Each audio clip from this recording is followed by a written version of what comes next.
Hi guys, Happy New Year and welcome to my channel. Having a YouTube channel is something that I've wanted to do for many years now, so in 2019 we're going to give it a try. So in today's video I'm going to show you how you can make your own mealworm colony. Now this is going to be the easiest method that you find. There's no sorting system, there's no like tiered racking. It's super simple and very low maintenance. So let's go ahead and take a look. Here we go guys, this is my fancy tub of worms. I warned you it was basic, but that's why it's awesome. So first off, you're going to need to choose a tub. You don't have to get exactly the same tub, but let me tell you why I chose this one. It is a great depth to get just a couple of inches of substrate in there and still allow air circulation through the colony.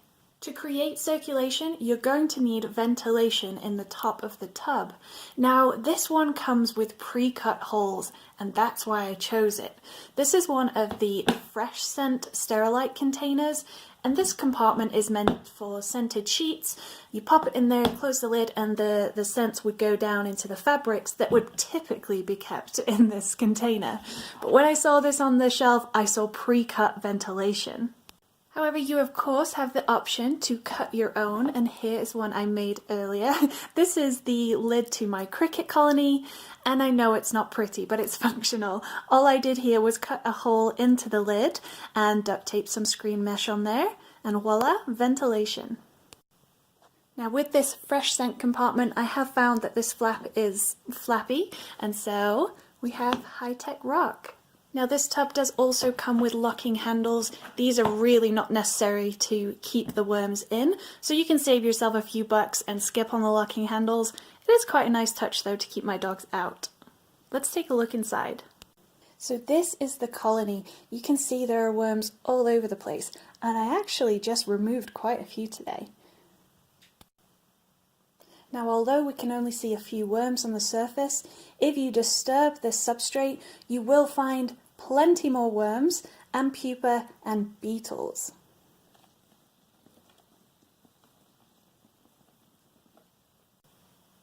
So when you're setting up your container, you definitely don't need to add these branches and twigs. They are a little bit extra. But I put these in there for the beetles to climb on, and I know that sounds silly, but then they actually climbed on them and used them to hide underneath, so I left them in there.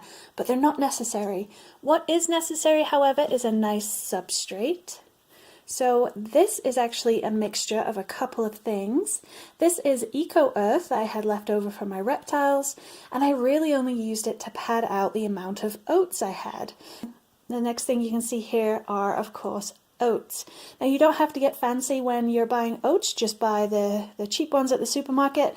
I think these were the Kroger brand. It's really important that you add the oats or some kind of grain like a wheat, because this is going to be the staple diet of your colony as well as the substrate. You're also going to supplement their diets with fruit and veg, but we'll come on to that shortly. Once you have your tub set up, you're going to need your starter worms. So all I did to get my worms was nip to Petco, and you can go to another pet store or buy them online, it really doesn't matter, and buy a little deli cup, something like this, but a lot smaller actually. And mine only contained 30 worms to start with. And all you're going to do is sprinkle them out into your colony and feed. You're going to allow your worms to feed up until they're fully grown, and then they start to pupate. Speaking of pupation, let's talk about life cycle. So a mealworm's life starts out as an egg, and from the egg hatches the worms, which in fact aren't actually worms at all. Mealworms is just the common name for this feeder insect. They are a true insect with 3 segments to their body, the head, the thorax and the abdomen. They do have the 6 legs, and they have biting mouth parts. When these guys hatch from the eggs, they're actually even smaller than this little one here, but they're going to start to grow and grow until they reach about this size. This guy is about fully grown, and he's going to be ready to pupate soon. When your worms pupate, they're going to look like this. And if you see some movement, guys, that's totally normal. These pupa are not rigid, they have wiggly little abdomens that allow them to flick themselves around. And so this, look at that little wiggle butt. That's a fresh one. You can tell it's not been a pupa for very long by the colour. So this one is only just pupated from a worm, whereas these guys have been pupa for a little bit longer, the darker ones here. So it's from these that beetles are going to hatch. That's right, the mealworms are actually larvae of beetle, the darkling beetle. And here are the darkling beetles. Now, the first thing you'll notice here is we've got a couple of different colours of beetles, and that's actually because one of them has been out of the pupa for a lot longer than the others. So the red one here is actually freshly hatched and not fully hardened yet. This actually just hatched a few minutes ago, and once the exoskeleton, its shell, hardens, it will turn black like this one. Now that can take a few days. So these guys are really where the money's at. This is what you need if you want to increase your colony, which of course we do, because we don't want to buy mealworms again. We want to breed our own. So these beetles will mate, and the females can produce up to 500 eggs each. Now, not every one of them will survive, but it's still a decent amount to create a huge fruitful colony. And so apart from the eggs, guys, this is the full life cycle of the mealworm or the darkling beetle. And in case you're wondering, the pupa can pupate in the colony, unlike superworms, which need solitude to pupate. And so all of these guys live together in my tub, and I've only separated these few out to show you on the video. And before we move on, I'm just going to point out another difference in colour. Can you see how this worm here is quite white and almost translucent compared to the others here? Well, that's because it is freshly shed. Mealworms do shed their skin in order to grow. This is a shed from one of the worms. And when they come out, just like the beetles, before they've rehardened, they're going to be a lot lighter in colour than they will later on where they darken up again. And so as I was saying, all of the life stages in my colony do live together, and that's really the beauty of this system. Because they're all allowed to live together, it makes it a very simple colony to keep. As I mentioned at the beginning of the video, there are more complicated, or I should say more time-consuming ways to keep these feeder insects, and that's by separating them out by life stage. So you would have eggs and very small worms together, then the larger worms separate, the pupa separate, and the beetles separate again. And this is to maximize your yield because these guys do partake in cannibalism. However, if like me, you can produce more worms than you know what to do with this setup without sorting, I highly recommend it because it is just so easy. So what do you do if your colony gets too big? Like I was saying, I'm pretty inundated with worms using this method. And so if I don't want my colony to get out of control, what do I do?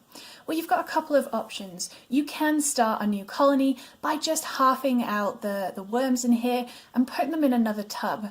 This doesn't necessarily solve your problem of having too many worms, but it does mean that you're going to reduce the rate of cannibalism. Your other option is to start collecting the pupa and dispose of them. A really easy way to do this is to just freeze them, and this means you're not going to produce more beetles who produce more eggs.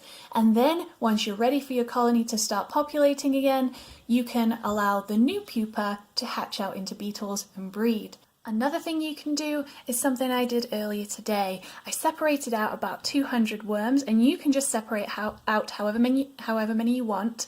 I put them into a deli container and I put them in the fridge. The cold drastically reduces their rate of growth, and so means they're not going to grow and pupate. However, you can still feed these off to your animals. Let's quickly talk about diet. We've already talked about having oats or a grain as a staple diet, but you're also going to have to provide fresh fruit and vegetables. This is really important for nutrients and for hydration, and with animals that shed, hydration is super important so that they can shed and grow successfully. Now you'll notice that there's an absence of fruit and veg in here. It is because I cleaned up today. You do have to remove any old and rotting fruit because you absolutely do not want to introduce mold to your colony. However, I do notice that I've uncovered an apple that I missed earlier. And look at all these worms nibbling away in there. And so my colony's favourite for fruit and veg is going to be sliced oranges, navel oranges or clementines, and sliced sweet potato. Although you can also see I feed apple and I feed carrots as well. How much you're going to feed your colony entirely depends on the size of your colony. What I do is gauge it by how much they've actually eaten over a couple of days. So if I put in orange slices and I come back and all that's left is the dried outer peel, then I know that I fed enough. However, if I come back and I find that there's rotting fruit in here, I've fed too much. At the moment, I'm feeding my colony about twice a week. But you're just going to have to kind of gauge it by how much your colony eats. Guys, look at this. This is so exciting. I just found a pupa that is hatching. So this little beetle is trying to emerge. And you can see all its formed legs. Oh, he just got out a little antenna. And there's the other one. Oh, this is so cool.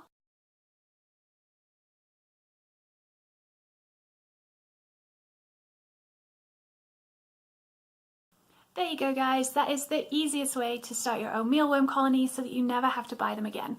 If you have any questions, drop them in the comments below and I will try and get back to you.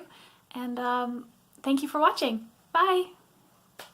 Hi guys, welcome to my channel where I already have an audience. Oh, and they're leaving. Wow.